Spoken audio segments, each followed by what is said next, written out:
Hello everyone and welcome to this video. I'm Toby and we have got one more day of semifinals to analyze before we'll be making our way into the grand finals starting next weekend. 6 games. Again, I'm not gonna try and keep it spoiler free or anything, so if you haven't watched the previous videos, or if you haven't seen PGC itself, or if you haven't seen the leaderboards of who's gonna make it into the grand finals, then I will give you 3 seconds right now to go away from this video. 1, 2, 3. Great, because for those of you guys who are staying, we all know that FaZe had a horrible semifinals, but in the final game when everything mattered, they went out and got all those kills. So let's move forward. Game number 1 of the day. FaZe down towards Prim. Circle Pups. And remember, FaZe, they came into day 2, or their second day, technically day 3, in a situation where they needed a lot of points. I mean, they were already sitting down in the bottom, and this start, when you're looting down here and you have to move this way, is not exactly the way you want to start the tournament. Or the second day, I guess. TSM down here, Vendetta down here. Divine does this interesting little split with chopsticks. Red Canids get Pachinki for themselves. QM split out and loot Rossok alongside Ruins. AHQ, they will be looting North George. GEX have Sophia over on the side with the rest of the team down in and around South George. Ghost are looting down here. Lazarus takes up Yasnaya, SKT. I mean, there's not really any surprises. Not really any big surprises to this first circle. So, circle is slowly starting to crouch his way forward. Sun Sister up north have to make their way on in. Everyone is rotating up. Lazarus takes a center position up at the warehouses, I guess you can say, or warehouse. In old Erangel, there's only one of them. TSM try to push forward. They end up getting killed by W-Click, or at least 2 of them end up going down. Circle goes back south.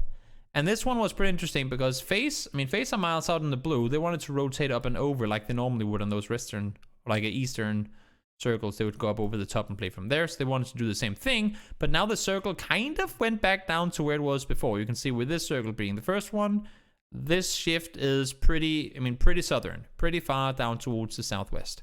So they say, okay, let's not go this way anymore. Let's go back down the way that we came from, because there's going to be a lot of space down here now, which, I mean, there is, and which makes sense because you have pretty much this entire area of the map where there's nobody.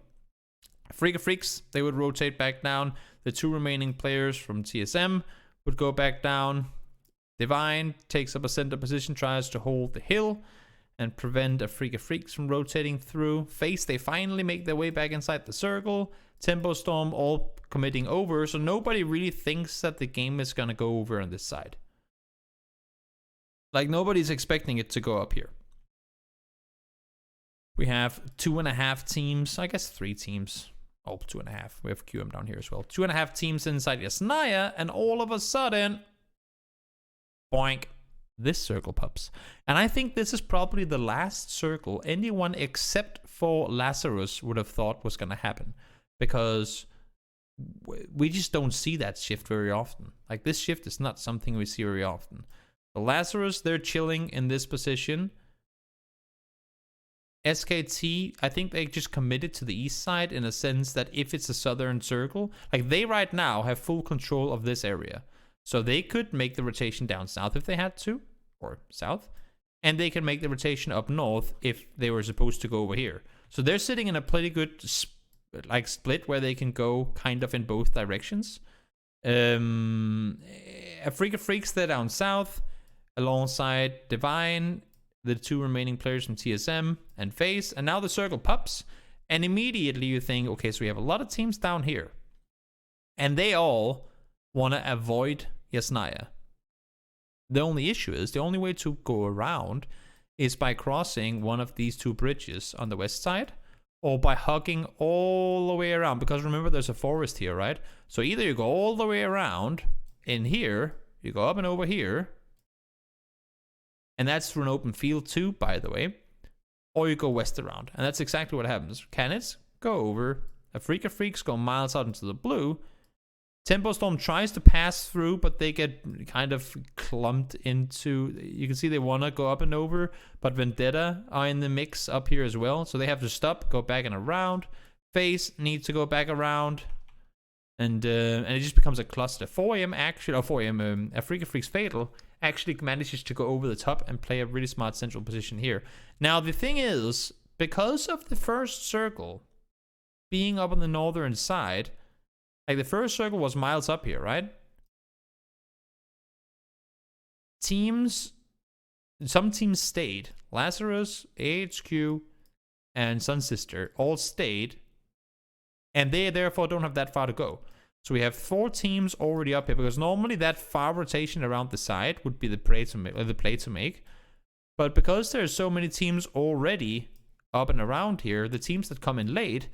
expecting to find like the safe side of the circle, they end up running into yet another cluster, but on the opposite side because of this water, and this becomes like a death place for all of them. I don't think any of these teams up here actually make it into top 10. They all end up fighting and go down early. Afrika Freaks, they have some space up on the eastern side. Tempo Storm, SKT1, they're up there as well, and then Canids are playing kind of the little dip down on the little big dip on the eastern side. And we have a billion teams inside Yasnaya, but we're not really going to go too much in depth with those because next circle pops and only so much of that area is left remaining. We have the apartments in still and a little part of the tier 3 or mansion building, whatever you want to call them, in play. Divine tries to crash up. Great hold by TSM, to be honest. I mean, even though there are only 2 players alive, they managed to take out 3 Divine players here, and that's a really good play by them. Nikki has to make the run forward, not exactly optimal by any means. The fight escalates inside. I mean, when you have this whole area that's practically unplayable because Lazarus sits up here, then you can't rotate out from here, you can't push in from here, and it just becomes, I mean, really, really tricky for all teams. They're locked down to this. They're locked down to this because this team up here can sit and see everything. Alongside, I guess you can say, TSM. New circle pops. Lazarus gets lucky. Because had they been forced down from this hill, it would have been a whole other story. Like, had it hard shifted straight south, they would have been down here, and that would most likely have pushed them out into the open. That could have been a whole different game for them. But, they are allowed to stay up on the hills. All of Yasnaya is shifted out of. TSM has to push into the circle. Essentially, everyone except for Afrika Freaks, except for Lazarus, I mean, has to make a play towards the circle.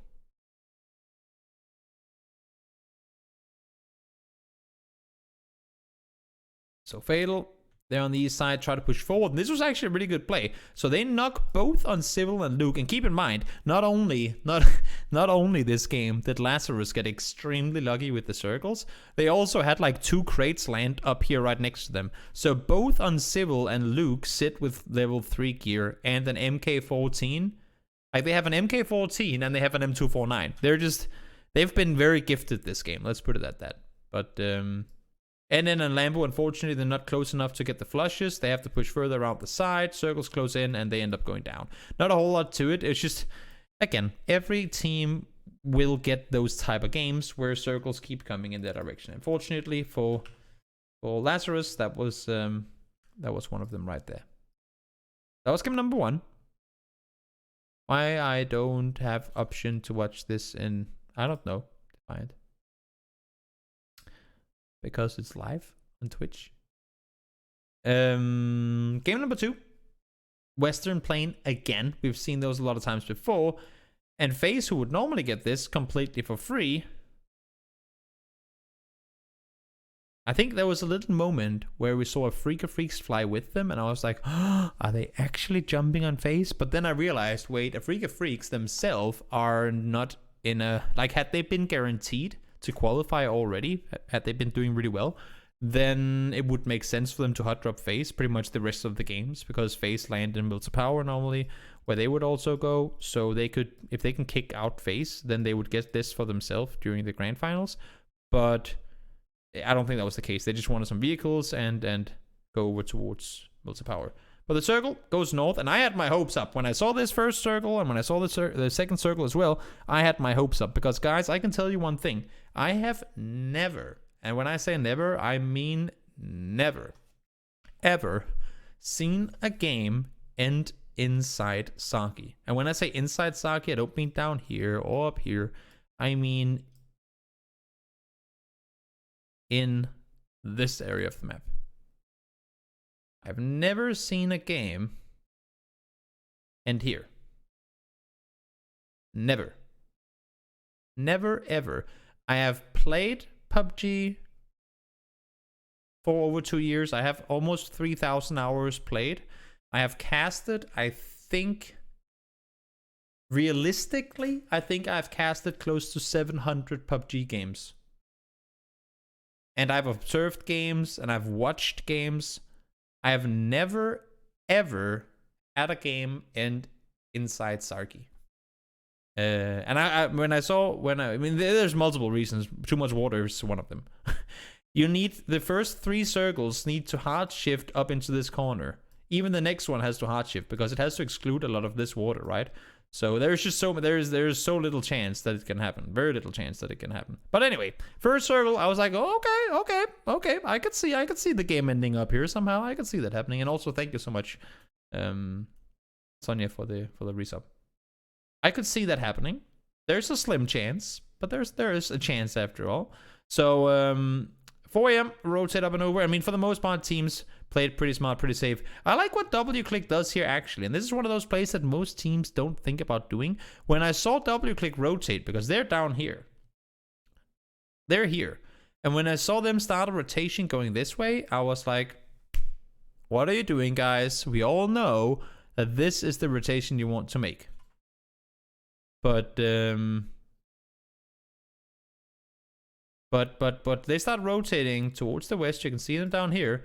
And then they take a boat. And I thought that was a really, really smart play. A Freak, they're late to their rotations. They're not in a hurry to go anywhere. FaZe, late as well. And they take a boat out. And they actually time it pretty well, because they don't beach their boat here before they see the new circle pop. So they take the boat. They leave it like on the shoreline. They stay close to the boat so they can rotate back. And when the new circle pops, then they're in a good spot. Really smart play. Now TSM and FaZe and Afrika Freaks, they were the teams that were on the military island. They are, of course, going to be late on the rotation. And now that it went up there, things are just going to get crazy, because we have 2 bridges. And we have plane crash that you can't really drive through per se. So there's very limited rotation opportunities in towards the area of play.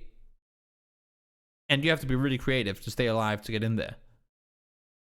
4 AM and SST end up taking a fight. A lot of teams will, of course, opt to stay down in and around the base. You can see FaZe, they actually split out towards the shoreline. I think FaZe was looking for boats too. As you can see, they split up on the shore. First FaZe goes down to see if he can find one, but they don't get one, and then they have to drive over instead. So I think they were looking for boats, but because there's only one spawn here and W-Click had already taken it, they don't get to get it. And now again, we talk about that scenario where the game does end there. We would need to see now a game where the next circle, like hard shifts, like this would be the next circle type thing, in order for it to be possible, and it would have to go up here, right? So Afrika Freaks, they say, okay, there's no way in hell we're going to be able to drive this way, so we're just going to take a boat. And they want to go like all the way out, pretty much outside of the map, to see where they're going to go. Because again, it's only Circle 2. Circle 3 doesn't hurt too much either. And it's better than what FaZe do down here, where they have to crash in towards the city. And then this circle happens. And when I saw this shift, I was like, oh my god. Oh my god, oh my god, oh my god, oh my god, oh my god. Is it going to happen? Because the next circle, we all know, it's going to look something like this.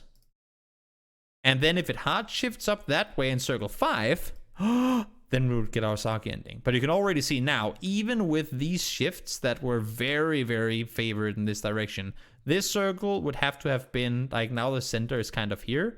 The circle center should have been over here.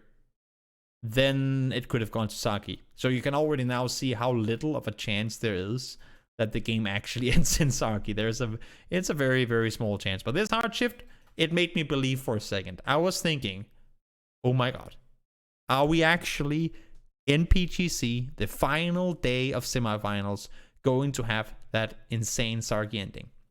And also, for all the teams, because everyone is thinking that this one is going to shift back, it's going to end out in the fields. We've seen that a billion times before. Once this circle pops, I think all these teams here were thinking, we don't have, like, hello, in-game leader, do you have a rotation that says to Saki? Because we've never done that before. So all these teams are right now shitting their pants because you can't rotate past the compound. You can't rotate past the compound.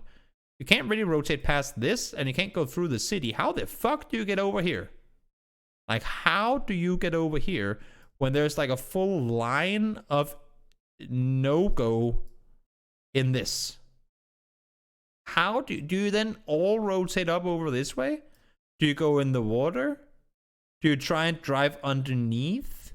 Like, what do you do? And what teams end up doing is crash through. 2 teams crash over. You can see Lazarus, they try to take control up there. Teams ended up fighting. Like, half these teams ended up dying before they, not dying, but end up being contested before they even get close to the circle. Because teams don't want to get caught out in these fields, and it just becomes a cluster. Like, we're talking circle 3 here. It's technically still early in the game, but there's a huge cluster down here because of it. South Coast by foot? Yeah, I mean, yes, technically it's possible to run here, but there's a very big chance that doesn't go your way, especially if that next circle becomes a tricky one. And you also have to get up here somehow, and then get up, and then you're here on foot. And then if the next circle goes up here, you have to run all the way over. That's just not... No, that's not really an option. So, a Freak of Freaks, they see Vendetta in the city, they then rotate all the way around and play the... I don't think these Freak of Freak players have ever actually been up here before. I think right now they're like, oh, there's a shack here. Wait, there's a tree over there, look like that. I think for all of them, this is like a whole new area of the map they've never seen before. So, next circle pops, and here I was, okay, there's still a chance, guys. There's still a chance. It could hard shift back up in this direction and give us a Saki ending. There is a chance. W click at this position, like at this point, need to group up. They have been splitting for a long time, and they need to get the hill back together. I mean, right now, Ragnar and Silson, they can look over the top for them, but they need to start playing together, because this is a very wide hold-off that becomes extremely difficult for any of them to really cope with. They know there's a lot of teams up on the northern side, but there's just so much pressure down here, and if these teams are starting to push up, it's going to be really hard to help. And then this circle came, and I was like, oh, damn it. Come on! Because now we're going outside of Saki again, unfortunately. And I have seen endings here before, so that doesn't count. It has to go into Saki. But unfortunately, the circle sent us up. No more northwestern hard shifts. And Ghost, after getting the knock on towards Nikki, start doing their run up towards the circle. And then Ragnar became God mode. I think he kills 3 of them by himself. Levy chills behind them, sneaks his way forward. This would be the same Levy that almost took out the entirety of FaZe in the final game. 8 he survived with 7 HP because Levy had a Scar L instead of an M4. He gets himself 1 kill, stays alive for a little while longer, and he still sneaks his way forward. It's pretty impressive how long Levy actually manages to stay alive in this game. Manages to sneak his way down, still alive. Teams keep getting eliminated. There's only 10 players alive at this point. Oops. 2 solos sneaky peekily making their way around, and now we're down to 4 teams. So good 5th place for Divine in a situation where they didn't really have a whole lot they could do. They're really good at snaking. Yeah, I mean, I don't think you can really win tournaments on snaking, especially not with a very kill heavy format. So Or kill heavy point system, I should say. But interesting nonetheless. Chai Wei tries to sneak his way forward. They know that Style is there. QM 4 alive, still not a whole lot he can do, and he ends up, I think he actually ends up dying to blue, but here it says that just shot him, so I guess it might have killed him, but I'm pretty sure he died to blue. But that was game number 2. We're gonna go into game number 3 again. I'm sorry that for those of you guys watching on YouTube, that this video is not as in depth as they normally would be. Yeah, I like going more in depth with many things, but I have a very busy schedule these days with the playbook episodes, or PUBG playbook episodes, and everything I need to do. And this was supposed to have been done yesterday, the analysis of these games, and now I do them, well, for me right now, it's Tuesday. I would have done them on Monday, so all the things that I needed to do yesterday I have postponed to today as well. So I'm a little busy on the schedule, which is why we're going over the games a little faster than usually. Decent plane. Everyone can go where they want. FaZe take military island. Circle goes north. So not a whole lot to it. I mean, decent enough. Circle. We have the I call it the snake, the river going through the middle. Teams will be forced to pick a side, I guess you can say. QM, they're splitting this. I mean, this is essentially how they land sometimes, but I think in this circle, this is too greedy to hold, even in circle 1. There's a big chance. I don't think it ends up happening. Oh yeah, also Ghost, they get eliminated by 4M. But it's a very scary split to hold, because now, as soon as the circle pops, that's when teams are going to start committing to some of these compounds. And I don't think, for the most part, that QM would be able to get their last 2 teammates up there or up here in time before other teams could potentially crash one of the 2 compounds. So it's fortunate. It's fortunate for QM that other teams don't recognize their splits and see that they're sitting in one-man holds, because it's, I mean, essentially a pretty dangerous split out for them to sit on. W click on the western side, FaZe alongside them, and Divine pushing up and over as well. W click take the Novo. No, I can't talk anymore. North George Bridge, and FaZe, they go over the other side and ends up running straight into Lazarus. I mean, Lazarus is just waiting. They knew we have a decent spot. Let's just hold and wait for a team to push forward. And they hear the cars. They hide. Purdy Curdy hides down by the side of the road. Underhand Sonate up on the road. He ends up getting run over, but they do end up getting all the kills. I believe they also find Uber, or is it one of the Tempo Storm players that kills him? I don't remember, but he does go down at some point after the circle pops. You can see they're trying to hold him off. And also Lazarus is pretty much guaranteed already, I think, at this point, so they don't really have anything to lose. They would much rather try and eliminate FaZe, who is, well, pretty good team coming into the finals. They would much rather try and make sure they don't make it to the finals, and they do manage to take them out there. QM, here's TSM push in, and therefore, of course, because they have 2 compounds, they get to disengage and push back over towards the teammates. That's exactly how you split, and that's why you split. You hold wide splits, but you only hold them for so long that you also have a chance to disengage should a team push up on you. It's pretty basic for most, but I see so many times where a team have a 2-2 split, and then they aren't either ready to rotate away when a team comes, or they sit around for a little too long, or there's just so many times where I see 2 teams have a 2-way split, like a 2-2 split or 3-1, whatever it is, where there's a decent reason for them to do so, and they have a good chance to rotate back to their teammates, but they don't do it in time, and then they end up either getting stuck in that compound or losing players, and then, I mean, things kind of fall apart from there. But so glad to see QM with a good disengage in this situation. Here TSM come around the side, jump in their vehicles, get going immediately. Lazarus push into W click, can't really do anything against them. TSM, the next one's to push forward, and then you can already kind of see we can already picture it now. If we make a line like this, kind of through the middle, I don't know where the middle is, but somewhere around there, we have 4 teams down here, and we have 8 teams up here, and the terrain up in this area is very open. Like this entire area is very open and uphill. in this direction. Whereas to down here, it is more like there's many more trees, and overall you just have more cover. Even though you're kind of close to each other, you can still, to a certain extent, stay hidden. Sorry. But so up here it just becomes a cluster, and unfortunately we didn't get to see much of it because the observers were very, very focused on TSM and Tempo Storm. So a lot of fighting escalates up on the northern side, and it was like full-on brawl fights. But we didn't really see, I don't think we actually saw any of it at all. Unfortunately. I was a little pissed at the, what do you call it, like prioritization or prioritizing from the observers in that situation, but the cameras were fixated on what was happening down here. And I mean, I guess you can't be everywhere at the same point or the same time. There was just so much action happening up here where the fights that they were sticking to, nothing really happened at all. So I think we lose something along the lines of 6 teams up on the northern side. Pretty intensive fighting. AHQ find themselves alive late.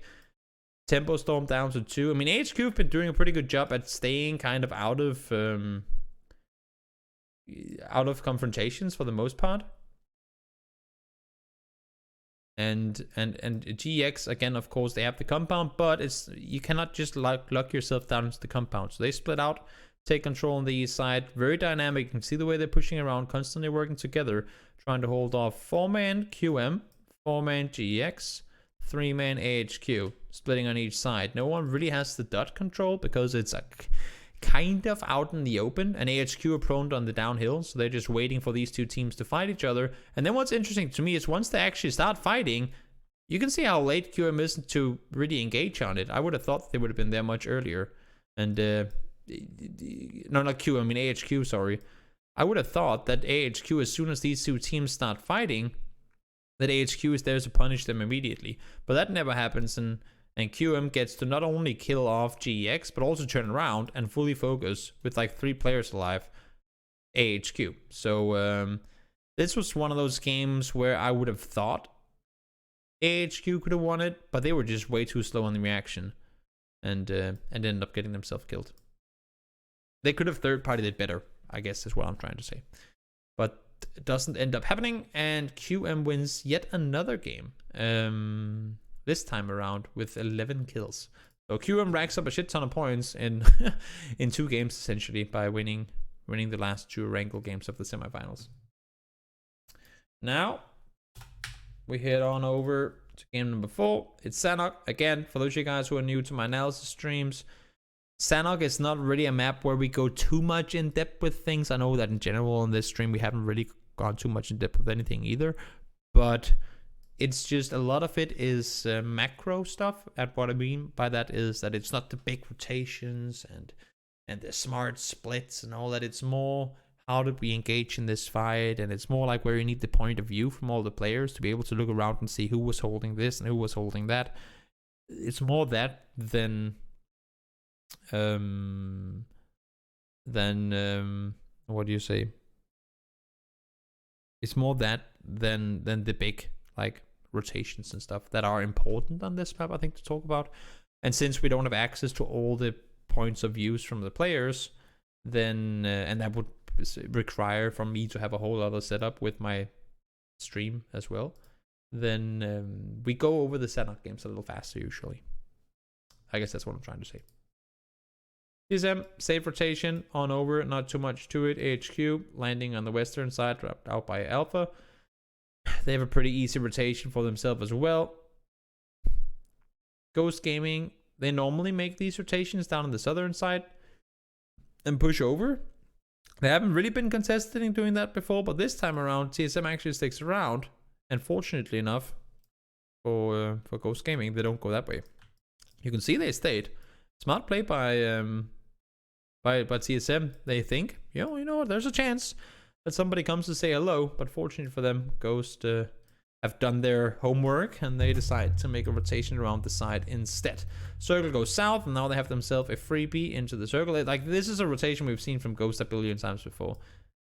Not a billion times, but they've done these rotations a lot. This is what I'm trying to say. Tempo Storm, pretty center in the circle. FaZe have taken a spot that they believe will be a good... Like, this is something FaZe is normally really good at doing on Sanhok, is to take a spot early that they believe the game will end towards. And normally that works out for them, just because, I mean, teams... not teams, circles tend to end kind of in the same places. So let's see. New circle pops. It goes a little down towards the south. And this was an interesting one where I was looking at Sun Sisters and I thought they made a big mistake here. Because they have the compound and right now they're holding off, making sure that no one's crashing in from this side. And they never see Lazarus. They never see or hear them. So they move into Bahan, which is a big downhill push into this area. Where if you want to leave here, you have to push uphill or flat out into this, or uphill or uphill. And I think they leave because they don't think anyone else is going to be coming in from the north. Like, they've been standing up here, they've been scouting forward, they've been trying to make sure that their backs are safe. And then when they decide to push in, look at how much space is still there when they start to run forward. Like, I would always rather sit here than down in this dip. Even though, technically, it's a little further outside the center of the circle, you can always make this push. But it's very difficult to play from there if you get surrounded. And that's essentially what happens. So instead of staying and holding off, because they could have seen Lazarus, they end up getting completely pinned inside of Bahana. They actually... I don't remember if they die immediately, but they find themselves in a pretty tough situation, nonetheless. So questionable why they decided to push down into that instead of staying uphill. And now the new circle pops. FaZe is sitting decent in it. It's going down towards Quarry. And I think most people are expecting it to, on a certain extent, to either push out from... Like, normally they end up pushing out of Quarry again at some point. Quarry doesn't count as water, but so that's not the reason. It's just tendencies that the circles normally go away from Quarry again. But we get this shift, and I think that surprised a lot of people. You can see FaZe decided to stay. We have all the Foyam, and I mean, these teams were fighting, but still they all decided to stay up here. And I don't think anyone really expected it to crash all the way this far south. So Ghost, they get to stick around. TSM are chilling down here as well. And all of a sudden, some of these teams up on the northern side now have to make that push. And we have essentially 5 teams up here that all have to make... 5, I guess, with the Freak of Freaks. That have to make a push down, and there's just not a whole lot they can push into. So Lazarus try to push forward with a vehicle. That's not really gonna be the easiest to play around. FaZe try to push in as well, and now they have to go on foot, and they just end up... I mean, it's all these edge teams fighting each other while teams that are positioned already inside the circle sits and holds them off, and it's just... I mean, it's just very, very, very difficult to really do anything to push through. Tempo Storm have a perimeter they can hold. QM holds off their side until there are no more players there. FaZe gets eliminated. Tempo Storm is alive in the circle. QM manages to take out Rory and actually gets the res up again. And this is... Remember, QM won the last 2 games in a row. And now they're in the top 3 again. With 4 players alive. 3 now that Lychee goes down. Ghost Gaming try to crash forward. They end up getting completely slaughtered. And now Tempo Storm is up against QM. And I was a little surprised to begin with, actually, when this circle popped. Because look at where QM is. They have all their players up and alive here. No one opted to go into the... Like, they all have a chance to go play the compounds, but they never do. And I think one of the reasons is that they heard all the fights go on up here with FaZe and Tempo. And when they all ran out to hold off Shive, I think they were afraid that somebody else had gone and take this position. I think they were afraid that somebody else had taken this away from them. You can see the way they play. They never run back down. They all run... Like, they send 3 people around, and Yisa up here is sitting, and he's like, guys, there's no one up here. And by the time now they've locked themselves down into this area, by this time it's just too late for them to go up again. So when the circle goes back north, they would have been much better off. Like, they would have been in a much better position had they been up here than down here. But because they were like, because none of them had eyes on the compound, they give up that position, and now they cannot get back up there again. So after Ghost is dead, they're all kind of caught inside. Well, except for G's. They're all kind of caught inside the quarry. And, well, they end up going down. And now He's by himself. They realize that 4v1, push over, he's dead. Not a whole lot to it. So had they all been here, had they all been here, I think they would have been in a much better position to fight Tempo Storm than what ended up happening with them jumping down into the quarry. Last game number 4, we're gonna head over to Miramar for the final 2 games.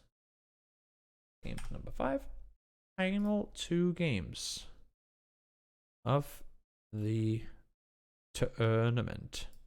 Or the semifinals, I guess. Circle Pups, down south we go. Los Leones is a no-go. Teams will rotate around. Try and get themselves into better positions. Who are you to analysis the games? I don't know. Yeah, I'm Shroud's best friend. That's true. Me and Shroud and Dust are disrespected. Dot and Ninja, we hang out in my apartment like every Wednesday, and they tell me they want me to do analysis, so I do that for them only. That's what I do for a living.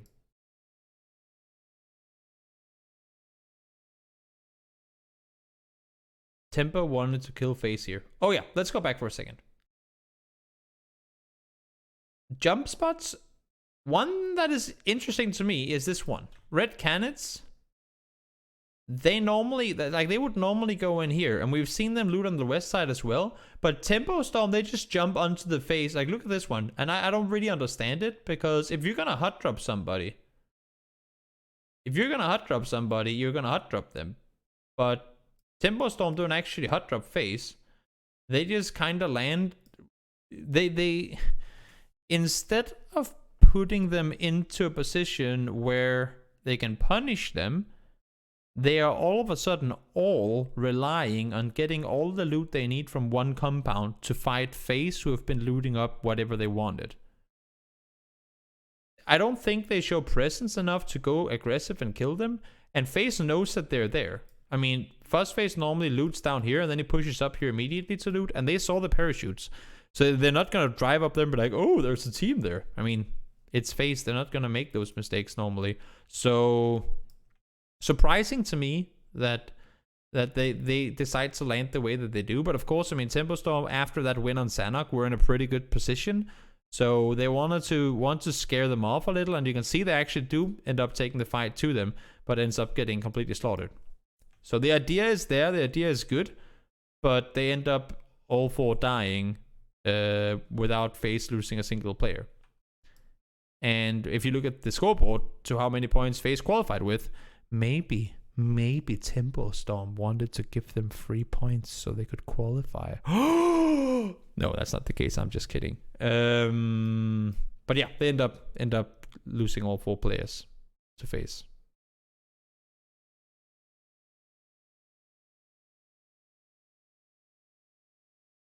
New Circle Pups.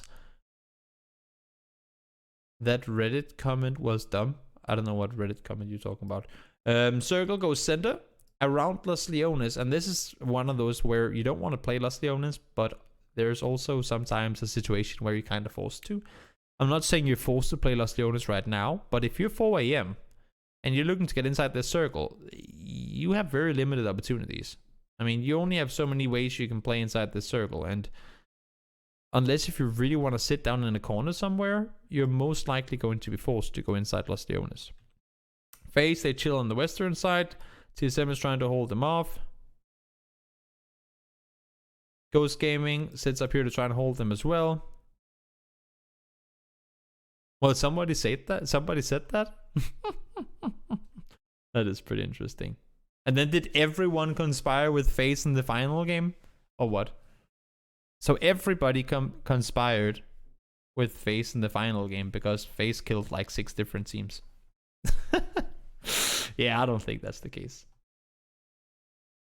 I didn't even know there was a comment like that.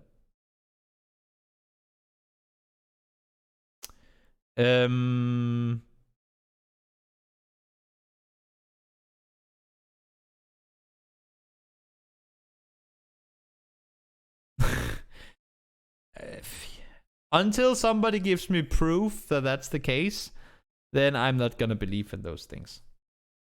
I decide to believe in the good things and not the bad things in those situations. 4 a.m. trying to push forward inside the circle. They get themselves up on the hills. They can overlook the city. Again, you want to have an exit plan. Like, this is a good spot to play in this circle simply because you can always, I mean, it's difficult with teams there, but you can crash inside the city and you can always either back off this way or back off this way. Yes, there's teams there fighting, but theoretically, you have exit routes that doesn't force you inside the city. Whereas if you're SKT or if you're W-click, you have now kind of made a decision that you are going to be in the city in this game. And there's not a whole lot you can do about it. Especially not if there's teams around you. The new circle pops. It goes out west. FaZe needed this circle massively. Try and see if they can get themselves some points. There's still 15 teams alive though. So not exactly the best situation. Lazarus hold off on the side. Sun Sister comes around in the corner, try to get themselves in a good position too.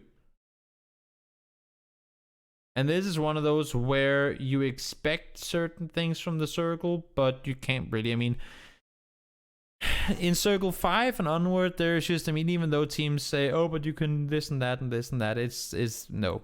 You can't really expect anything. So everyone is locked down in positions that they really hope they can play from. And the thing is, if you're a freak of freaks, you can't really push in before you've held off GX.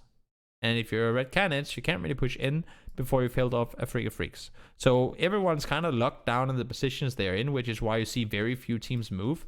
It's just stay even as well. I mean, nobody can really make those moves around anywhere in this circle. If TSM stayed, they probably won. Oh, we're talking about another game now. We'll take a look at it, guys. We'll look at the final game and see what happened after this one. FaZe eliminated on the southern side. Red Canids in desperate need of points. Find some good kills there. Lazarus, they get some good kills as well. They get to split up on the other side. Ghost Gaming as well, a team that really needed... Oh, yeah, they were here. Ah, yeah, good call. And they end up going down and ends up dying. But Ghost Gaming, in a situation where they really need points, like desperately need some points, they have a very good center position. They're all 4 alive in a good two-way split. They can't cover each other that well, but still in a decent position to get themselves into a good final, like top 3 situation.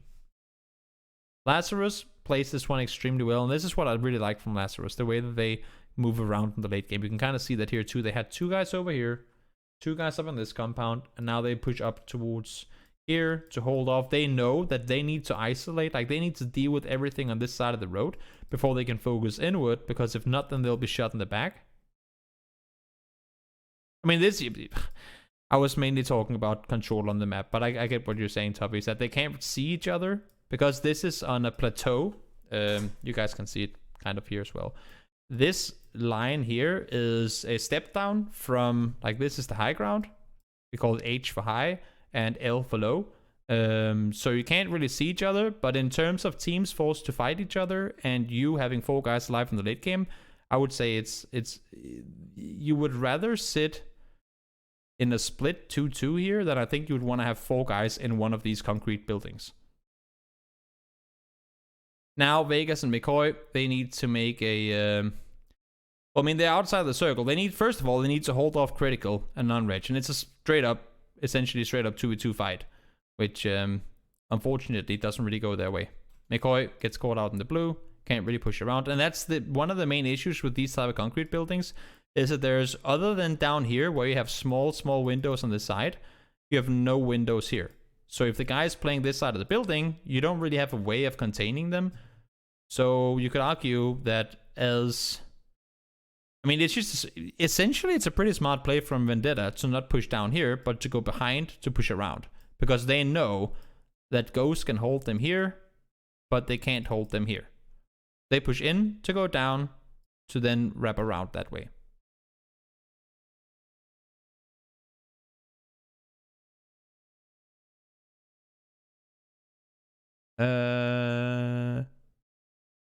Yeah, I mean, they were as soon as Lazarus push up here, there's nothing McCoy and Vegas can do to push down. And that's another reason why this push up from Lazarus, like once, because Lazarus, they're in the same situation. They don't want to get contained on the bottom plateau. So as soon as they position themselves here, they have access to both the above and the below. I said that opposite, but I think you know what I mean.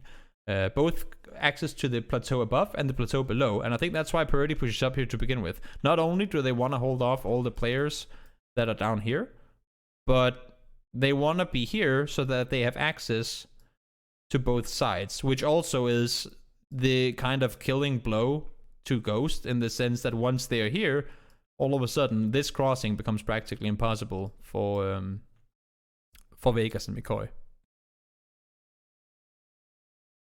You're going to get pushed in these, and impossible to defend the 4-man rush.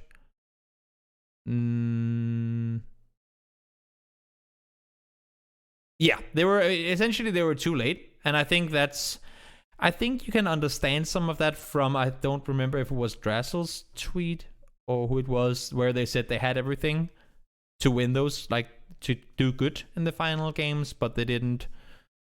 I think it goes something along the lines of they didn't execute when they had to, or something like that. But and I think this is one of the situations for sure where they had a chance to not really pick and choose, but commit to one of the areas and ended up, not doing it.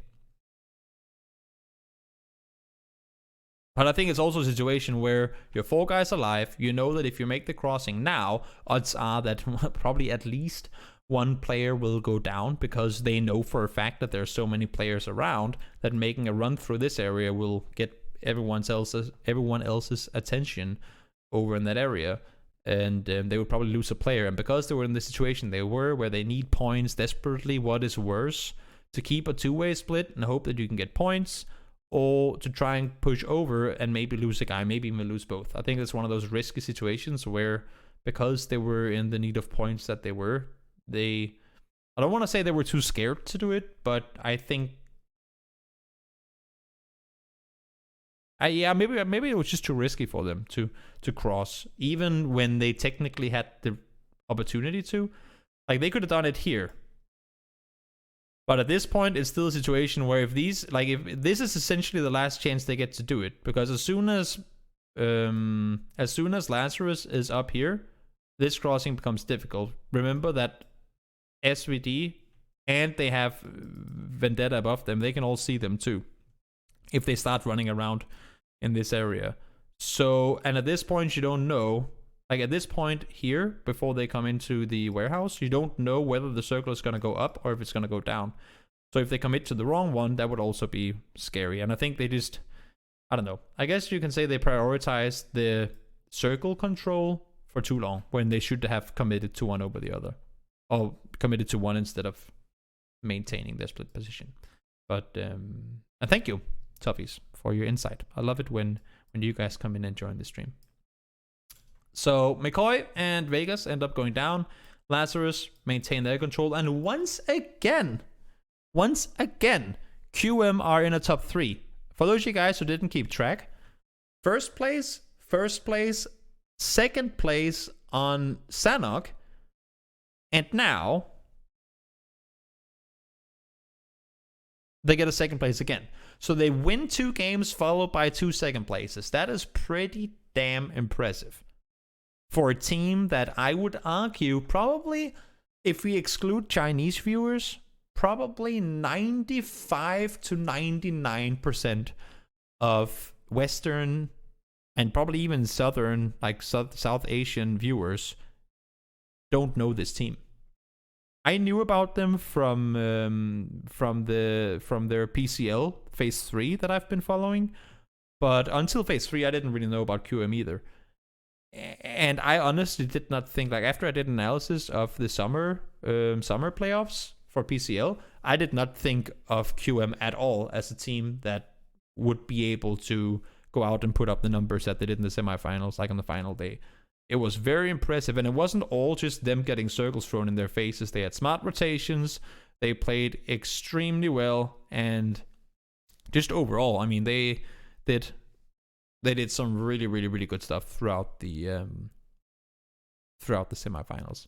They were a little more quiet, I feel like, in the group stages, but in the semifinals they started doing well, and I'm very excited to see how they're gonna do in the finals, because they will have all of, most likely, I mean, yeah, they're gonna have all of Rozhok to themselves, so that alone should make things so much easier for them. We'll see how it's gonna go. But that was game number 5, and now we come into the final game, the game that, according to many, is the best game in PUBG esports history, and rah, all these crazy reactions. I think, I don't know if it's the best game for me. I have, in terms of hype and crazy endings and all that stuff, I think I have 3 games.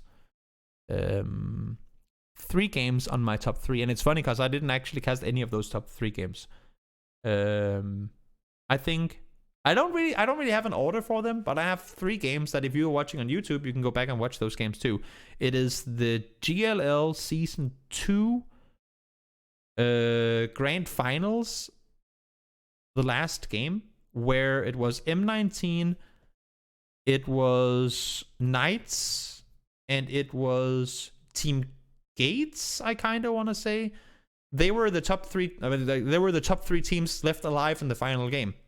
It was on Erangel, it was down by Shelter, and M19 is in first place, Team Gates is in last place, and Knights were in second place. And the only way that Knights could win that game was if M19 gets third place, Team Gates gets second, and they end up winning. That was the only way they could win. And I think Team Gates had 1 player alive, M19 had 2 players alive, or 3, I think, actually, and Knights had 2. I don't remember. I know it was Kramer, but I don't remember which the other one was. So they knocked 2 players, and then the Team Gates player knocks the final player from M19. So M19 out. And I think one of the reasons that this was one of the best games to me is that this was the first time I was doing the math during the game to be able to understand. Like, normally we would, back then, see the games and then wait for the leaderboards and then be hyped on who won. Like, we wouldn't know the leaderboards well enough to know. But in this tournament, in this finals, I was doing the math during the game to see how can they win this, and it was the only way they could win was if M19 got third without getting any kills, if they got second, or if they got first place and Team Gates got second. But what ends up happening, because everything is going exactly how they needed it to go, but then the Team Gates player ends up killing Kramer, and Gates win the game, so Knights would lose by 2 points or something like that. It was like that was also probably for me because it was the first time I was there, like, in the arena, and it was just very crazy atmosphere. How everything went exactly how it had to. It would be the same as this for Knights, right? For FaZe in this game. And again, I take for granted that all of you guys watching this stream right now have either seen the game or know that they qualified. So it would be the same as if this game where FaZe do everything they need to qualify, and then if Red Canids won in the final fights, or if Afrika Freaks won in the final fights. The crazy thing about this game is that, and you will see it when we get to it, but is that the final 3 teams were all playing for 1 spot, and it was pretty much guaranteed that the team that would end up winning this game qualifies. So it was 3 teams, where normally when it's the final game and 3 teams are alive, maybe 1, maybe 2 teams have something to play for, and then the final team is either like guaranteed to be in already or so far behind that even with the win it won't matter. In this case, all 3 teams actually had a valid chance of qualifying. But my number 2 game on the list is was that game where, like, it was actually a whole day of PEL phase. The final day of PEL phase 2, where it was also Knights as well, and it's nothing to do with it being Knights, it's just a coincidence, where Knights got like 70 points in 1 day. Yeah, the Pachinki one. I remember sitting and watching that, and I was flipping out of my chair. Like, I was so absurdly Like, oh my no, like there's no fucking way they get like 4 wins and a second place or whatever it was in one day, and they needed that absurd amount of points to qualify for the tournament. That to me was pretty fucking insane as well. Yeah, so those two events, I think, or games, I think, were the biggest to me. But maybe it was because I was first of all, it was 6:30 in the morning when I watched this FaZe game, and also my fiance was sleeping downstairs. So even though I felt the hype in the game, it was, I just couldn't really like be as crazy about it as I wanted to, because I didn't want to wake up my fiance. And also, I don't know why, but I've like throughout PGC I've kind of had a love for the maybe not underdog teams, but underdog regions, because there's always, and this is not casters or analysts or anything, but there's always, just like globally, a lot of focus obviously on the big organizations and the regions that are most likely to win and stuff. And in this game, both Sunsister and Divine and Red Canids, actually like 3 probably of the least favored regions in Southeast Asia and Japan and LATAM. All 3 teams representing the regions had not an easy chance. I think Sunsister needed like a 8-kill win or something like that. I was also very tired, but they actually had chances to win. And had Levis finished off 8C there would have been 4 points when they needed 5, and they would have had a very good chance to maybe qualify. So there was a lot going on in that game, and even though FaZe played the end extremely well, which, I mean, we'll see, it was just one of those games where where I was like, oh, Sunsister's out. God damn it. Well, let's cheer for Divine then.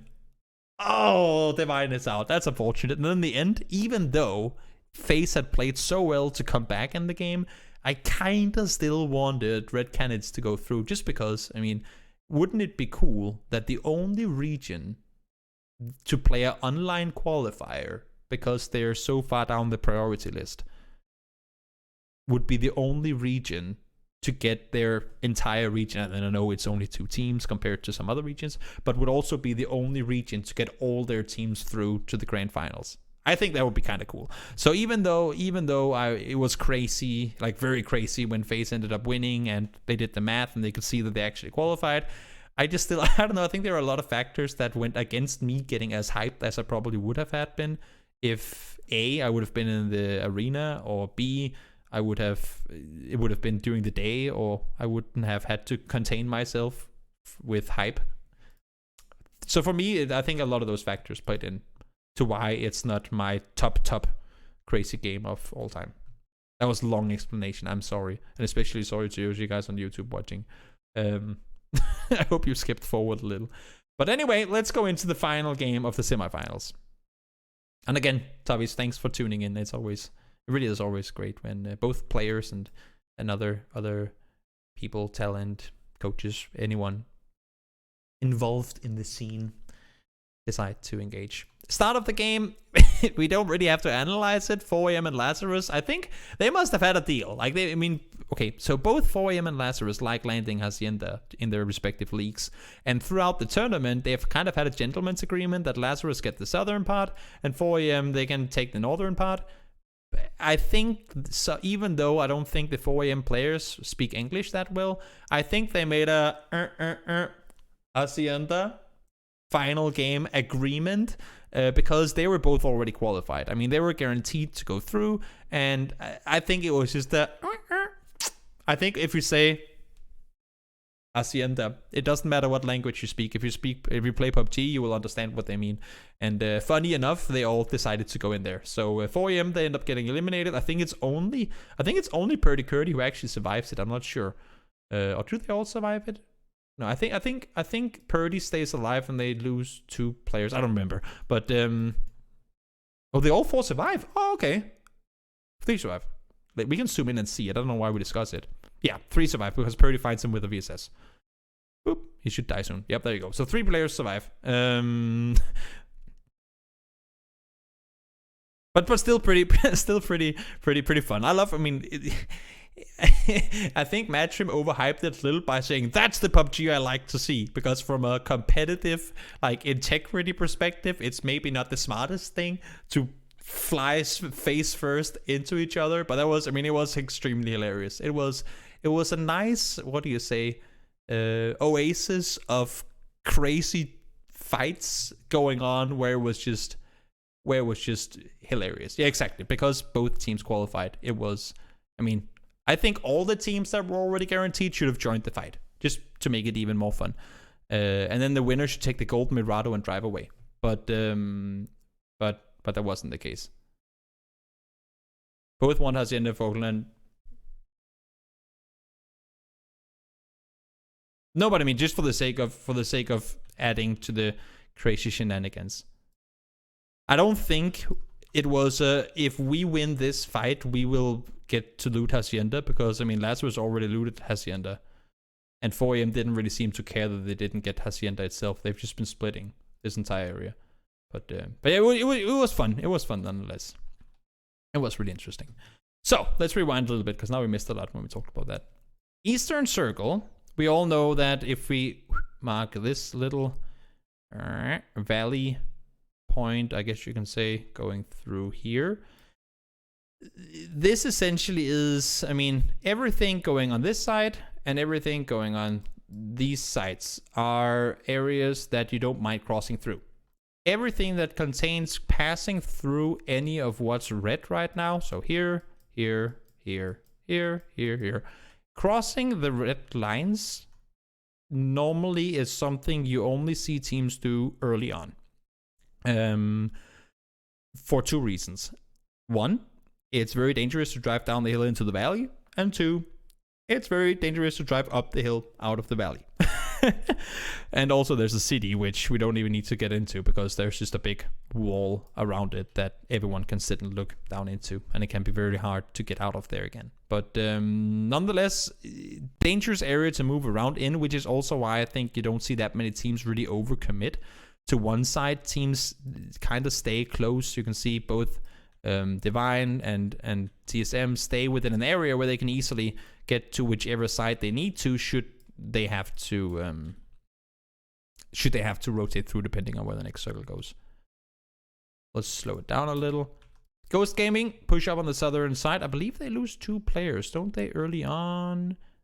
But yeah, Shrimsy and McCoy both get no, McCoy survives. Only Shrimsy goes down to Adder. He's sitting up on the hilltop trying to scout further forward. SKT1, decent position. Now the new circle pops and it hard shifts down south. And this is a pretty fun shift, because look at how many teams on the northern side. So many teams, given the plane path, because it came in, in this direction. The first circle, when you, this is a very not straight line, but I think you know what I mean anyway. When you look at this line, and if you're a team that loots up here, you don't want to drive down through this. You don't want to drive through water treatment, don't want to drive down by the compounds in the Hacienda. You would most likely wrap around north and going, I mean, even just thinking about a southern rotation throughout Power Grid, El Pozo, Crater Fields. I mean, we're talking a very, very long rotation, if we mean safe rotations, around the side. So most of the teams that are here would opt to go north way around, which essentially makes pretty good sense. So when all the teams make their way in, which you saw just before, Base and GX rotate side by side. When this circle pops, essentially no one has made southern rotations into this circle, which means either you're on the northern side of the new circle, which would be up here, or you're outside the new circle, which is the case for FaZe and GEX and Divine, TSM, Lazarus as well. And there's a whole, I mean, if we cut the circle in half, why am I flying around like this so crazy right now? If we cut the circle in half, essentially there's only 1.5 teams on the southern side of this circle. So let's see how teams manage to work with this. Afrika Freaks push around to the side. They get W-click next door, but manages to stay put for a little while. They end up eliminating them. FaZe come in late. They want to, of course, I mean, FaZe, again, they know what's on the line. Either we get, I think they need it essentially, I mean, depending on what AHQ and the other guys get, I think they knew that they would need something along the lines of 10 to 12 kills in a win in order to qualify, at least. And I think they didn't play. I don't want to say they didn't play with that in mind, but I don't think they played calculatively, that they said, okay, we need 1, 2, 3, 4 kills, and kept the math of that while the game was going. You can see after the game is over, they didn't even know if they qualified. And it's just, I mean, I think there's too many things going on in a game that you can spend time trying to do the math while you play. You just play to get as many kills as you can, and of course, get as far in the game as you can.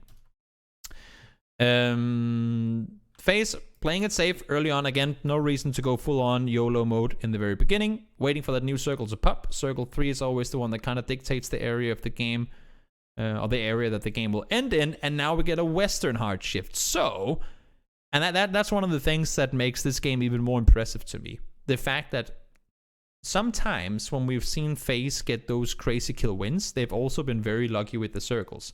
But now, twice in a row, they've just been super duper hard shift. I mean, I guess, okay, technically the circle center could have been down here. It would have been more of a hard shift. But they've just been hard shifted away from twice. First, it was the north, like the southern hard shift, where they were on the north side. And now it's the eastern hard shift, where they have, or the western hard shift, where they're on the east side.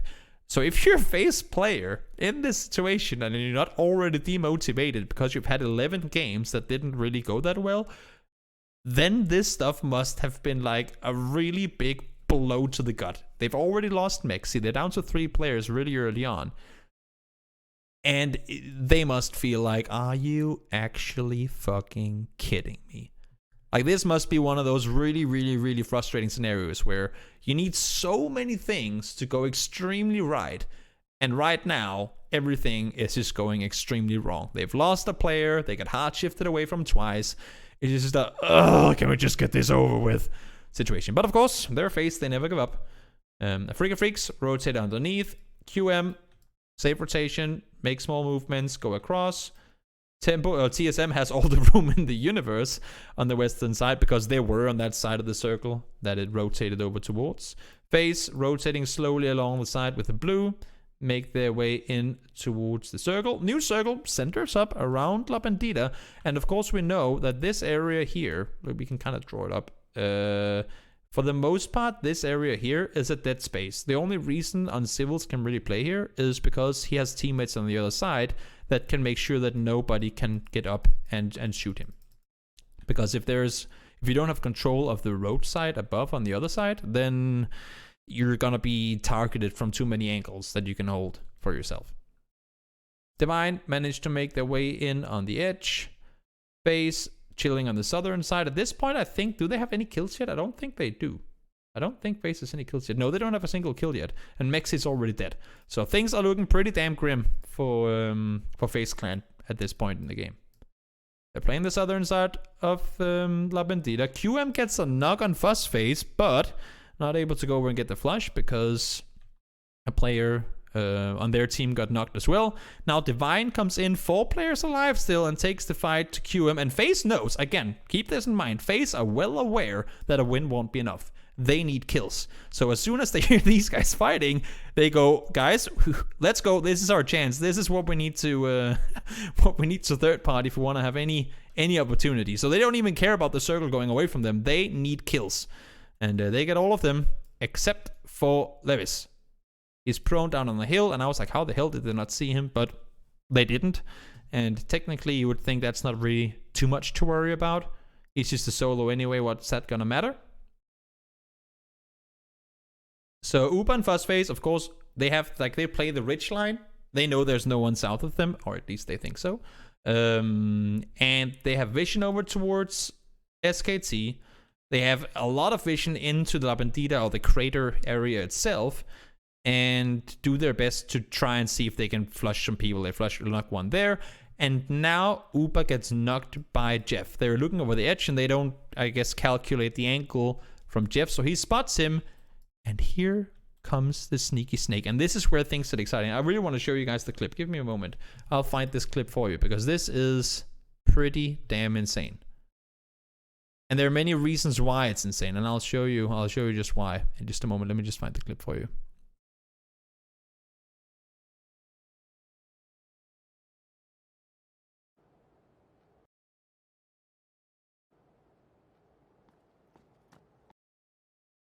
Watch this. 8C, we just saw Uber get knocked. You can see him on the screen here. Uber has been knocked. And Levis is sneaking from behind. He's resing over here. And Levis immediately knocks Uber again. Fuzzface gets taken down right after. And 8C has his Mini 14 in hand. So he needs to swap weapon. Levis has seen all these players a long time ago. He needs to swap weapons. Start shooting. And you can see at this point, Levis has been tanked down. 3 hits by the blue. And it's phase 6, so it hurts quite a bit. He's been hit 3 times by the blue. By the time 8C starts shooting, Levis is half HP because of the blue. So half the damage done to Levis is done by the blue damage. Let me slow this down. And this, I mean, it's just insane how this happens. So he's, at this point, Levis is already half HP now that 8C starts shooting. I'll mute it. 8C gets headshotted, followed by a body shot. And survives with 7 HP. And if you watch it in real time, which we will do now, you can actually see, or I guess we can hear it. No, stop. You can, okay, you can't really hear it if you don't listen for it, but you can hear that 8C gets hit one more time. You know how when you die, you get once you get knocked or killed, your bullets that were flying don't deal damage anymore. And 8C actually gets tagged once more after he knocks Levis. You can hear it. So you can kind of see the blood up in the corner of the screen there as well. So 8C, I think 8C only survives, first of all, because Levis took half damage by blue, and I had Waggy Jackie kind of confirm this to me on Twitter 2 days ago, and because, you can't really see it in the small map there, but because Levis has a Scar L instead of an M4. The Scar L shoots slower than the M4 does, and had Levis had an M4, and again, this is totally theory crafting, but had Levis had an M4 instead of a Scar L, I think that last bullet from Levis would have hit 8C before his last bullet hit Levis, which means that it would have been Levis who took that final hit that didn't get registered instead of 8C because he's already down to 7 HP. So, a lot of things went extremely well for FaZe in that fight. Levis is half HP because of the blue. 8C survives with 7 HP because Levis last bullet didn't get registered. I mean, didn't get registered because he got knocked, because he had a weapon that I don't think he would have had he had a chance to play an M4. So it's just, I mean, and it's just funny because that's kind of when it started snowballing. At this point, they have 6 kills, but when I saw Levis sneak up, we were watching the game. When I saw him sneaking up from behind and I see Uber get knocked, I'm like, oh my god, this is FaZe out. I mean, to begin with, I didn't really believe FaZe was gonna make it after seeing how far down the list they were. But at this point, I was like, okay, now they did. Even if they survive, Levis is still gonna flush 2 players or something like that, and then he's gonna get killed by 8C afterwards. So it was just one of those very, very, very crazy situations where there was like a 99% chance that FaZe was gonna die there. There was a very big chance that FaZe were going to get eliminated. And that didn't happen. Which of course is amazing for FaZe. But for Divine, that's gotta be frustrating. Like when you go back and watch the replay, you see that you don't get the kill by that little points. There's still 10 teams alive, so it wouldn't have granted Levis any placement points, arguably.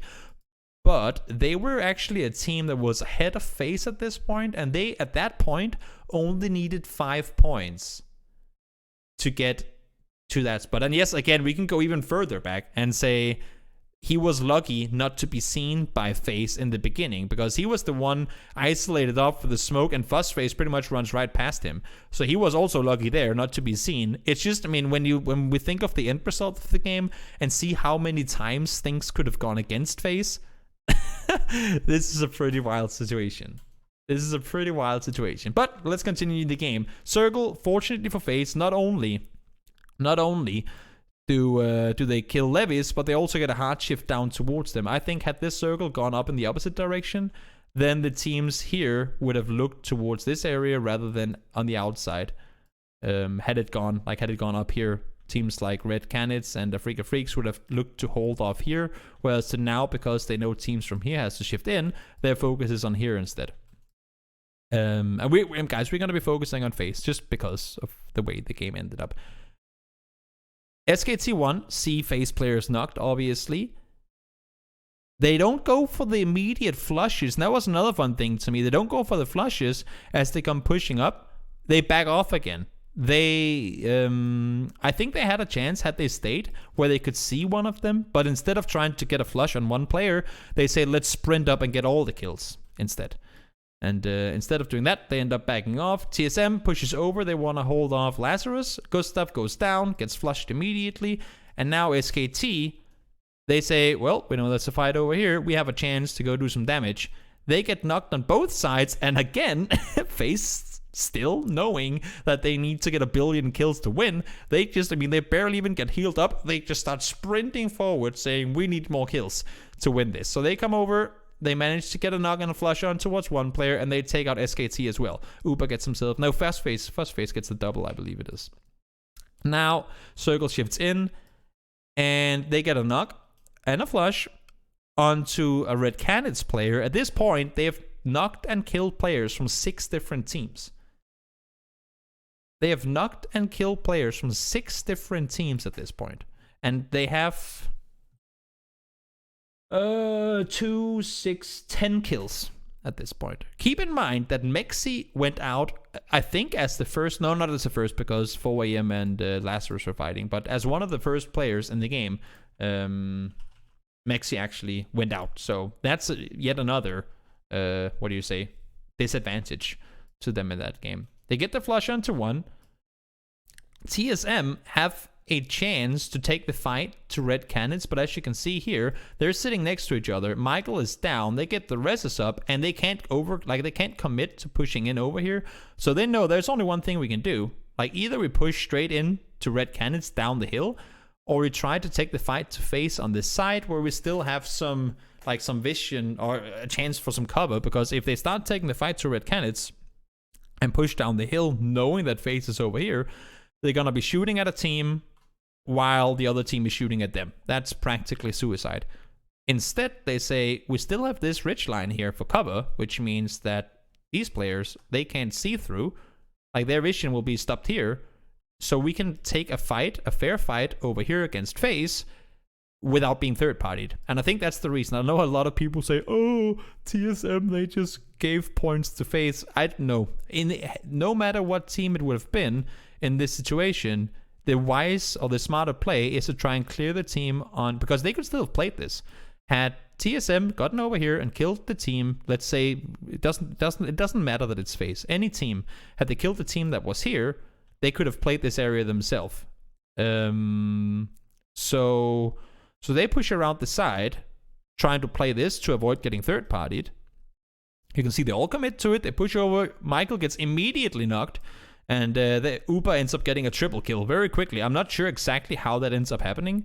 We can probably go back and watch it in the replay. But Uber ends up getting a pretty much immediate triple kill on them.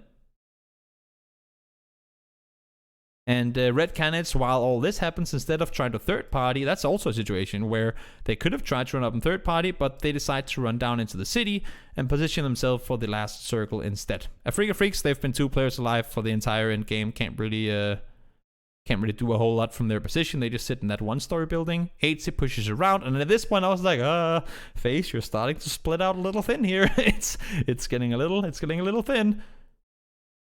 But at the same time, I knew once they took down Afrika Freaks, I was thinking, okay, so it's a 3v3 now. FaZe are coming into this endgame with so much hype and so much momentum. At this point, they have, I think, 13 kills, right? No, at this point, they have 15 kills. And Red Canids have 0. FaZe has 15 kills in this game alone. And Red Canids have 0. I know some people call it a myth when you talk about because all the players, of course, are very skilled and have played the game a billion times before. But when you're playing a game where you've killed 15 players, you're just, I mean, mentally, momentum-wise, you just play like normally when you see tournaments, and I can't talk off of my own experience because I'm not a former pro player, but you just see teams all of a sudden start to do magic when they have hit that stride, when the ball really starts rolling. And I already knew at this point, I was like, yep, FaZe is going to win it. FaZe is going to win it, and they're going to qualify. Like, I sat down when we watched the games together. I was like, yep, that's it. FaZe have qualified. I just couldn't see how Red Canids, even though, I mean, Rusty, Sarah, and Andy are some really good fraggers, even though they're good, FaZe coming into this with 15 kills already, playing it the way that they did, I was like, there's no way in hell. There's no way in hell that FaZe don't win this. And the funny thing is, if you go even back to when Afrika Freaks were alive, at this point, if you look at the leaderboard at this point in the game, they were in 17th, 18th, and 19th place, I think. And they were all fighting for one spot in 16th. And they were all pretty much, I think Red Canids and FaZe were actually 100% tied.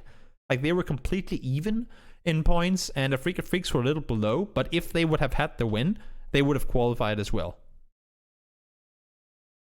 So very, very, very close game. And as soon as they get these kills, I'm like, yep, that's gonna be it. Uber had level 3 gear. They just got a crate down here, I think. Like, you know, it's AC. AC picks up a crate, like, pretty much right before the game ends. Gets full level 3 gear. And I'm like, there's no way. There's no way they hold it off. Uber gets a double. They push out to the last. Bada bing, bada boom. FaZe wins the game, and everyone goes completely crazy, understandably so, because it was a very, very impressive game. A game that when you look back at the replay, and as we did now, look at FaZe's kind of story through that entire match, I don't think any other team would have won the game had they been in FaZe's position in... Let me zoom out a little. I don't think any other team would have won the game had they been FaZe with 3 players alive and 0 kills when this circle popped. This is as big you're not gonna make it as it possibly can be, and FaZe said, you know what, Circle Gods, fuck you, we're gonna win this game and we're gonna make it to the grand finals. And they did. So very impressive by FaZe, and I think that's gonna make it for this video. So guys, thank you so much for tuning in on YouTube.